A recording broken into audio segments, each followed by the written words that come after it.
Student, स्वागत है आपका ऑनलाइन क्लासेस में।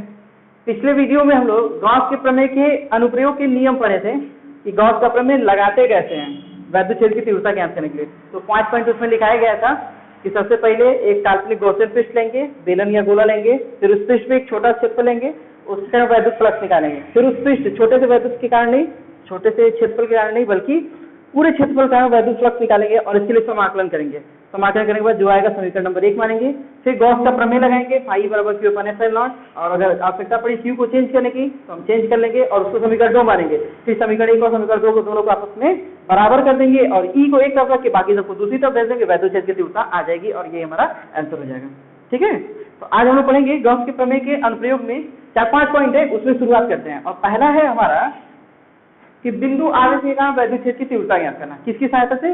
गॉस के प्रमेय की सहायता से। बिंदु आवेश के कारण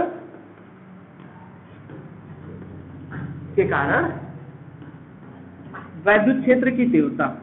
स्टार्ट हम लोग यहीं से करेंगे। बिंदु आवेश के कारण वैद्युत क्षेत्र की तीव्रता कितनी होती है, कैसे निकालेंगे हम लोग? तो हम लोग तो जानते हैं कि बिंदु आवेश के कारण वैद्युत क्षेत्र की तीव्रता होती है E बराबर 1/4πε0 Q बटे में R²। इसी को हमको निकालना है। चलिए निकाला जाए बिंदु आवेश के कारण वैद्युत क्षेत्र की तीव्रता। तो सबसे पहले क्या करेंगे, मान लेते हैं कि एक आवेश प्लस क्यू है।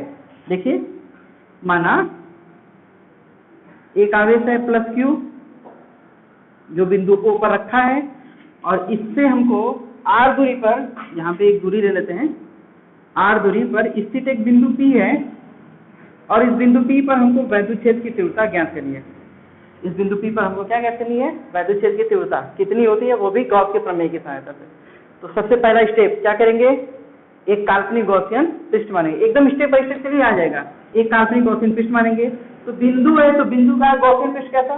गोल, आपको बताया गया है। यहाँ पे हम लोग एक काल्पनिक गॉसियन पृष्ठ लेंगे जो गोल होगा ऐसे। ठीक है, हमने एक काल्पनिक गॉसियन पृष्ठ ले लिया गोल। दूसरा क्या करेंगे, इस पृष्ठ पर हम लोग कहीं भी, जैसे मान लो हमने यहाँ पे लिया, एक पृष्ठ पर एक छोटा सा क्षेत्रफल लेंगे और छोटा क्षेत्रफल का नाम क्या लिख देंगे? dA। ठीक, तो dA की डायरेक्शन किधर होगी? तो dA की डायरेक्शन हमेशा, अगर गोला है तो गोले पे पृष्ठ पे तल के लंबवत बाहर की होगी, यानी एलॉन्ग रेडियस होगी। त्रिज्या की दिशा में dA की डायरेक्शन होगी, क्षेत्रफल की दिशा D की डायरेक्शन में होगी। और इस बिंदु पर वैद्युत क्षेत्र की दिशा भी किधर होगी? तो दोनों को मिलाने से देखा, अगर प्लस चार्ज है तो बाहर की ओर होगी, अगर ये माइनस चार्ज होता तो अंदर की ओर होती। तो E की डायरेक्शन भी कहाँ होगी? बाहर की ओर होगी। इतना कर लिया हमने। क्या किया, सबसे पहले बिंदु P को केंद्र मानकर, नहीं, बिंदु O को केंद्र मानकर R त्रिज्या का एक काल्पनिक गॉसियन पृष्ठ लिया है जो इस बिंदु P से होके जाना चाहिए। ठीक है, जिस बिंदु पर हमको वैद्युत क्षेत्र की तीव्रता ज्ञात करनी है वहां से वो गॉसियन पृष्ठ होके जाना चाहिए। अब गॉसियन पृष्ठ गया तो हमने क्या किया, इस एक छोटा क्षेत्रफल ले लिया dA और dA की दिशा लिख लिया, E की दिशा लिख दिया। अब हम क्या करेंगे, यहाँ से गुजरने वाला वैद्युत फ्लक्स निकालेंगे, फिर समाकलन करके पूरे से निकालेंगे और फिर गॉस का प्रमेय लगा देंगे Q/ε0। तो यहाँ पे तो Q की मान दिया है ना कि आवेश कितने कूलाम का रखे हैं। ठीक है, तो चलिए क्या किया हमने कि माना प्लस Q आवेश के कारण R दूरी पर प्लस Q आवेश के कारण R दूरी पर स्थित बिंदु P पर वैद्युत क्षेत्र की तीव्रता ज्ञात करनी है। वैद्युत क्षेत्र की तीव्रता ज्ञात करनी है। अब इसके लिए क्या किया हमने, तो इसके लिए एक काल्पनिक गॉसियन पृष्ठ माना है और वो कैसा है? गोल है। ठीक है, तो इसके लिखेंगे, इसके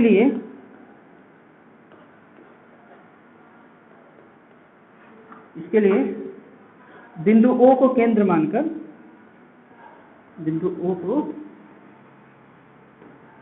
केंद्र मानकर R त्रिज्या का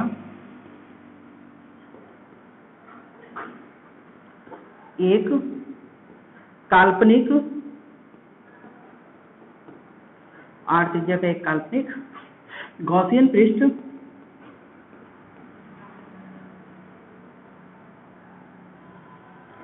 काल्पनिक गॉसियन पृष्ठ, और ये गॉसियन पृष्ठ कैसा है? गोल है, ठीक है। और ये गॉसियन पृष्ठ कहाँ से होकर जा रहा है? बिंदुओं से, बिंदु P से, सॉरी, खींचा जो बिंदु P से होकर जाता है, जो बिंदु P से होकर जाता है, ठीक है। अगर r दूरी पर स्थित बिंदु P है और अगर हम लोग r त्रिज्या का एक गोला खींचेंगे तो वो निश्चित तौर पर बिंदु P से होके ही जाएगा, ठीक है। तो अगला में हम लोग क्या किए, गॉसियन पृष्ठ लिए तो इस आवेश को पैक कर दिए चारों तरफ से। अब क्या करेंगे, तो इस पर एक छोटा सा आवेश लेंगे dA और उससे गुजरने वाला वैद्युत फ्लक्स निकालेंगे। तो लिखेंगे सूक्ष्म क्षेत्रफल dA से गुजरने वाला वैद्युत फ्लक्स। अब दूसरा स्टेप करेंगे, सूक्ष्म क्षेत्रफल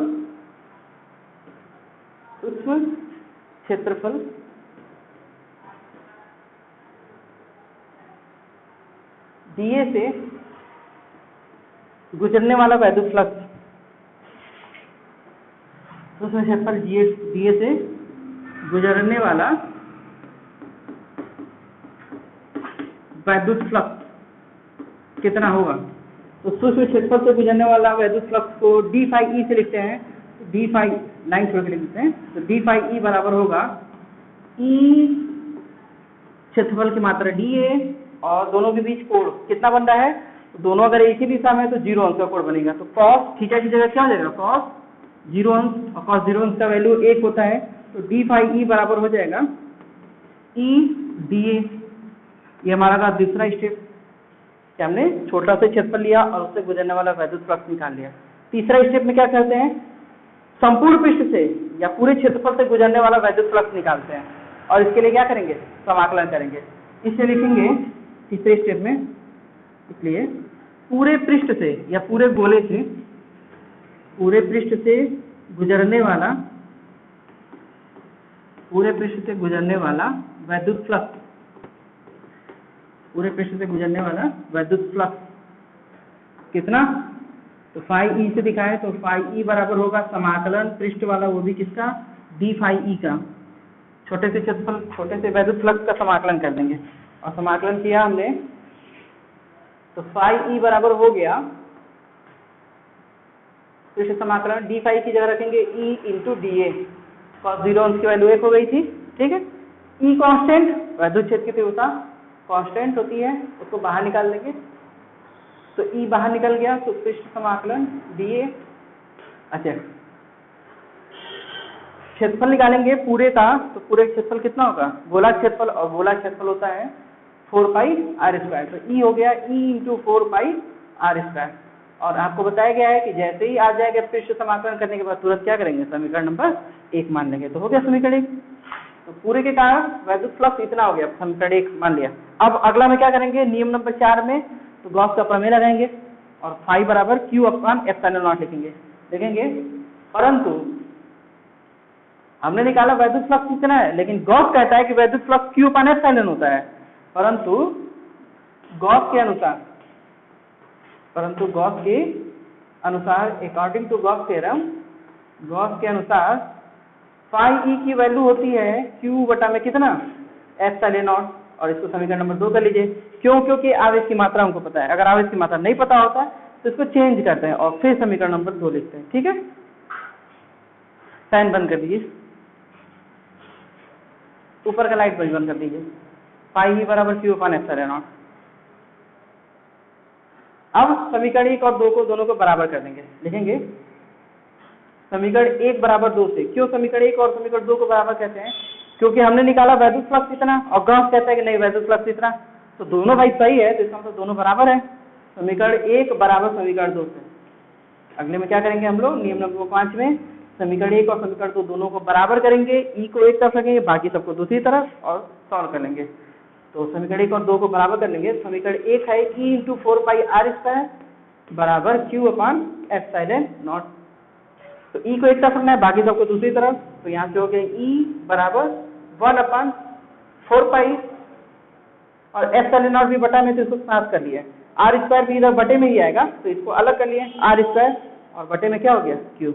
तो हमारा सूत्र निकल के आ गया। क्या हमने किया, 4 पाई और एप्सिलॉन को एक साथ कर दिए बटे में, और आर स्क्वायर को थोड़ा सा अलग कर दिए, सूत्र के अनुसार बता दिए। तो ई बराबर हो गया 1/4 पाई एप्सिलॉन नॉट क्यू बटे में आर स्क्वायर। और यही वैद्य छेद की तीव्रता होती भी है, हम लोग पीछे पढ़े भी हैं। ठीक है, ये हो गया आंसर।